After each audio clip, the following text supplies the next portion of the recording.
Hey guys, welcome back to AFK Journey. In today's video, I want to have a chat about Alsa. I did go through her in my previous video briefly when we were looking at the trailer. I want to go through that, talk about some team compositions that I think may have synergies with her, and just about this idea of them like using characters to either take advantage of / break mechanics in the game to make it more enjoyable. And I think with Alsa, they have done this magnificently. Once again, we got to wait and see exactly how everything on her kit works. And this is more of just me theory crafting based on my sheer enjoyment from seeing the trailer and stuff like that. We don't know official skills or anything like that. That will come in the future, and then we'll have a good idea of the character in general. But I want to talk about this whole topic because she does do something that no other character in the game so far does do. And so I want to go into it and just basically show you guys my thoughts around what possibilities we do have with Alsa moving forward as we lean into a bit of copium for the character's release, because they have been drip feeding us stuff on this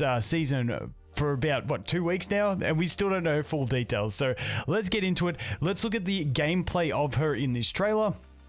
And like I said, I want to go through some specific things in her kit. One, to all the people in the comments of my previous video, she's based around a pangolin, which is like an armadillo type creature that curls up into a ball. After people said that in the comments, I looked it up and I'm like, yeah, 100% you guys are right. So massive shout out for that one. I think it's a pretty cool animal to base a character on in general. Once again, she is a mage. She's going to be the S grade hero, which is why we're looking more deeply at her. So as you can see here, she's going to do her jump. So this is getting into the combat. So you can see she does the spinny. And she jumps in. Now, when we have these walls here, it looks pretty cool. So nothing really to take from that one, except it looks like her ultimate is going to be like a spinny jump on someone type thing. The extra energy she got was just purely from the kill. Now, someone put this in the comments. Is she doing the spirit bomb? Honestly, it does look like she's doing the spirit bomb. And then she goes down and... Dude, I love it. And this is why she's a mage. She does the spirit bomb to bring rocks up from the ground and put them on the field. Now, this is the thing that is huge for me, and this is where I'm going to talk about possible team compositions that I think she will mesh with, and I'll give you guys my reasoning for that based purely on what she does. And this is a new mechanic in the game. Now, when we look at different levels and stuff, we do have different levels that have walls and different things like that. This is the first character that we've had that introduces something that takes effect. Now, the fact that we've got a character that can build walls, I'm hanging out for a character that like builds the turrets. You know how in some of like the strategic battles you have the turrets that you can activate? I want a character that summons one of them, and then you can manually activate it at a timing of your choosing to be beneficial to your team. I feel like in making characters that make use of these core functions of the game that they've implemented is a fantastic idea. Once again, building walls is a huge one, so we will talk about that a bit more in a sec, but let's just look at the rest of the stuff we know about her kit.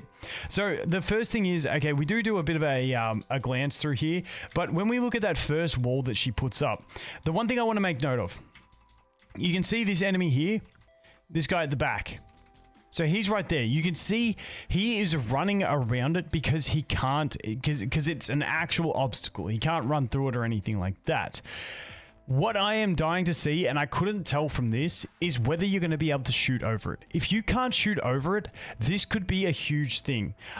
Reason being, we all know that the current meta is heavily the Iron comp with Carolina in PvP, where you basically just get killed before you can do anything. Now, if there is something in her kit that lets her put one of these barricades up at the very start of battle, and you can't shoot over it, so that Carolina can't get her damage out of the start of battle, even though Iron could be grouping you, the ranged enemies would have to run around it, and it would buy you some time. I think that would be an amazing effect if these were considered high walls that you can't shoot over, so even ranged characters have to do it. And then I'd hope that maybe somewhere in her exclusive equipment or something like that, there is a thing where she can do this at the start of battle, and then it becomes like that counter, and it lets us bring in new metas, because that heavy bursty grouping meta is a really hard one to disrupt. But if you have something like, unless you go full tank, or you have something unique like this that can really disrupt it. So I am really excited about that. So we'll have to wait and see. So let's keep going through her kit. Once again, she goes into the ball. We're getting a lot of like just like changing between little scenes, but you can see here, okay, so I think that actually does answer my question, unfortunately. But wait, does Reese shoot over walls? Is he like, I haven't used Reese enough, is he like Tamisha where he can shoot over walls and she can run through walls because he's up so high? I'm not too sure. I am not too sure. I'm going to have to test that. I haven't tested Reese enough.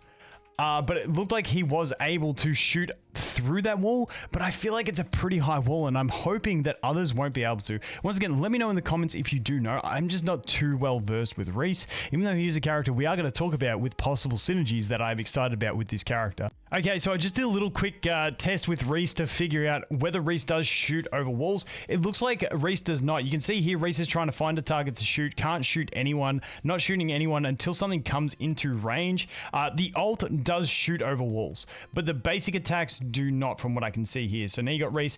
Now Reese will be shooting when the enemies are here, and you'll see in a second here we do get to the position where he has to run around a wall. So once again, trying to shoot his enemy changes the target so that he can actually shoot, but can't shoot over those high walls. So looks like it's not going to be high walls.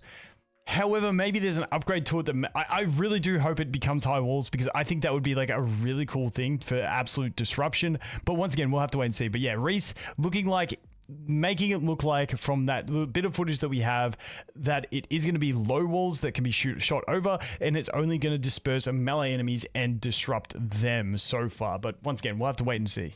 But there you go. Once again, that's basically what we know. She does the spirit bomb to put one of these barriers up, and basically to do her whatchamacallit, her ultimate, she spins into a wall and smacks someone. It looks like she also gains a shield that we've seen, and that's basically the extent that we know. So let's jump into the game now, and let's take a look at some possibilities of characters that I think could have good synergies with her. So the first one is obviously being Tamisha. Tamisha completely ignores walls, so she runs over them. So I think this could be a really cool synergy. And now we're not talking in bossing, we're talking more about this in terms of like AFK stage pushing, possible arena comps and stuff like that, because Tamisha takes advantage of obstacles on the battlefield because she ignores them.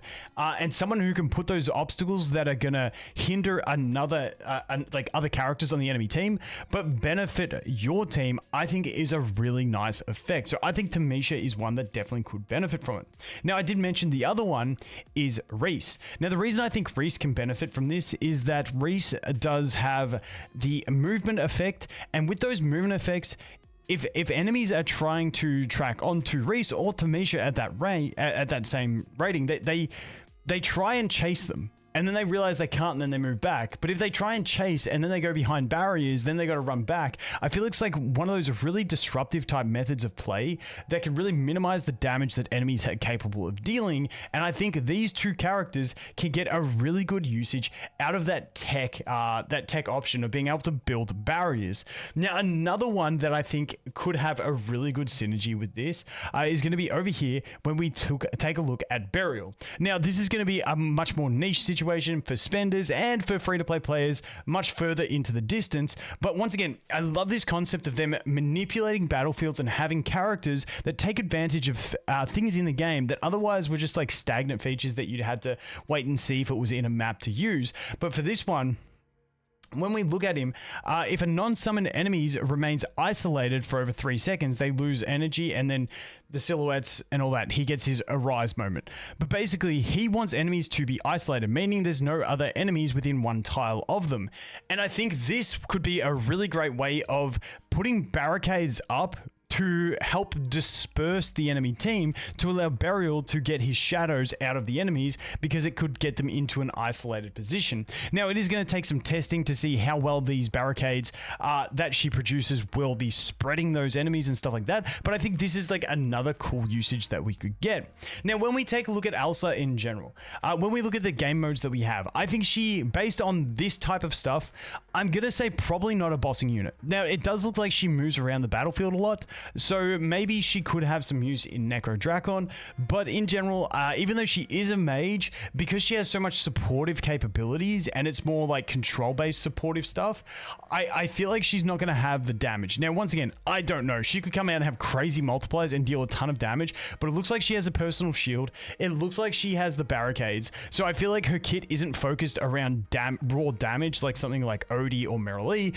but it's more around that supportive type mage with damage tied into her kit. So it wouldn't surprise me if she wasn't really great in bosses, but I would expect her to be very useful in PvP, especially if she has that disruption for like Iron teams and stuff like that. I think that would be a really cool thing for them to add into the game, but I think she could have definite functionality in PvP, also in AFK stage pushing, and then possibly even battle drills when we look to the AoE side of things, depending on how she functions there. I'm not 100% sure on that one, but once again, we only know a very, very limited amount about her kit.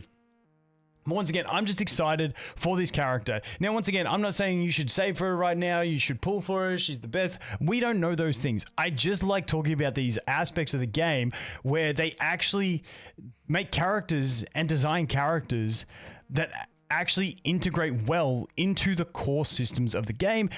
I love characters in any game. I love characters that manipulate a core system of the game or ignore a core system of the game. Tamesia, perfect example. She ignores the barricade system in the game. But once again, that problem with the barricade system was maybe a couple of your arena defense maps, you set it up, maybe a couple campaign modes, but now you have a character that can reliably bring those obstacles that benefit someone like Tamesia to every battle. And I think that is really, really cool. So once again, we're going to have to wait and see exactly how she works, but I am definitely super keen for this one. Let's just have a quick... Whoop, that's volume. Yep. Let's have a quick playthrough Alsa again and take a look and see if we do see anything else. So once again, this one, this is happening very, very mid-fight where you can see she's already got 3 barricades up, and they look like they can be destroyed because this one looks kind of destroyed, the middle section of it. And we saw later on that they did all have like little HP pool thing. So kind of like the tombstones. So let's take a look. So here she goes. Boom. Now, I'm trying to figure out... This could be copium. This could be copium. But this looks like the very start of a battle. Where enemies are running in. It looks like the very start of a battle. And she is dropping it on... that guy who was the foremost enemy, I think, is the way I understand that. So it dude, does she start? But she's starting with too much energy. Maybe she has a thing where she starts with extra energy. I don't know, but this definitely looks like all those melee units, they don't stay up the back there for no reason. So I feel like she might actually use this at the very start of battle and then just go boom, but she'll target the foremost enemy. And if that enemy is a ranged enemy, like you see with this guy, it looks like... Dude, it looks like she targets that enemy. You can see the circle going around him. Maybe it roots him in place and then smashes it because he looks like a melee enemy, does he? Yeah, he definitely looks melee. So maybe it's like a root in place at the very start of the battle. I'm not too sure. But once again, I'm excited. So there you can see we are getting that shield. Once again, I think that shield is tied into her kit. We can see the Reese shooting over it. But once again, I am keen to see if these are actually considered to be high walls or not. And because I can't remember the exact mechanics behind Reese, I'll jump in and test that out anyway. But once again, that's just my thoughts on her. I think she's going to be a pretty cool unit. Once again, those units that I'm thinking that she works well with are very niche units. So it wouldn't surprise me if she's more of like a whale-friendly character than a free-to-play. We'll have to see. Honestly, if she's not the greatest free-to-play character, I would not mind because she's unique and she's cool. So if you really want to, then, you know, you get like a different mechanic in the game.